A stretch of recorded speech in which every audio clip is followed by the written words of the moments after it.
yang sekarang di prosesnya telah berjalan itu sudah hampir selesai, dan banyak sebenarnya yang sudah hampir selesai baik di pusat maupun di daerah, ya lakukan aja pengangkatan.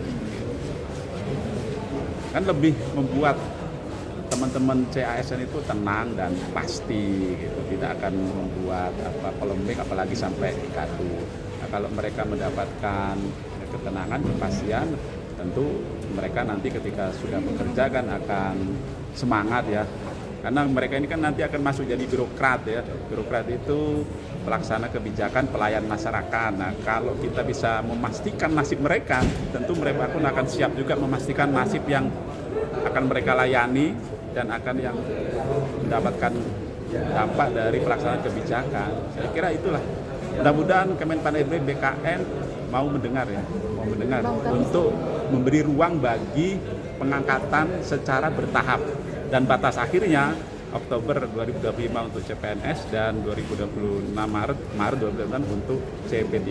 Saya kira itu ya. Undang-Undang Nomor 20 Tahun 2023 tentang ASN, kemudian Peraturan Pemerintah 11 Tahun 2017, kemudian Peraturan Pemerintah Nomor 49 Tahun 2018, dan kemudian nanti ada surat dari Menteri Menpan RB begitu, juga terkait bagaimana tahapan dalam dari mulai perekrutan, seleksi sampai pengangkatan begitu.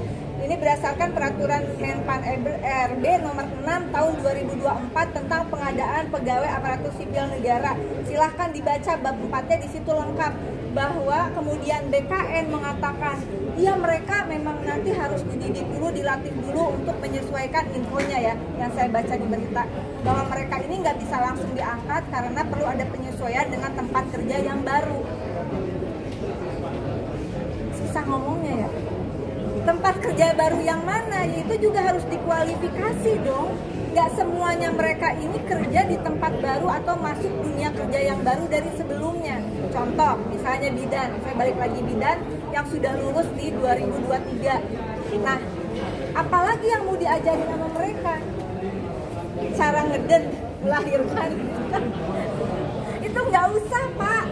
Nggak usah di BKN, mereka ini saat ini juga udah kerja. Juga para guru saat ini juga udah kerja. Nggak mungkin nih sambil nunggu pengangkatan mereka tidak memberikan pelayanan, nggak mungkin. Silahkan dicek di fasilitas kesehatan, di sekolah-sekolah, mereka yang lolos untuk CPNS maupun P3K hari ini masih kerja.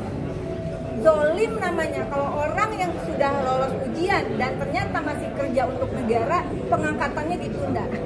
Sekarang masalahnya apa? Anggaran misalnya. Ayo omongin baik-baik, terus terang aja, terbuka. Anggarannya ada enggak? Mana yang ditanggung pusat, mana yang ditanggung daerah. Kalau daerah memang sanggup dan mereka adalah tenaga kerja fungsional yang sangat dibutuhkan di daerah, ya angkat, nggak ada alasan kayak gitu. Nah, saya khawatir jangan sampai ya BKN kemudian ini jadi ada retret untuk CASN.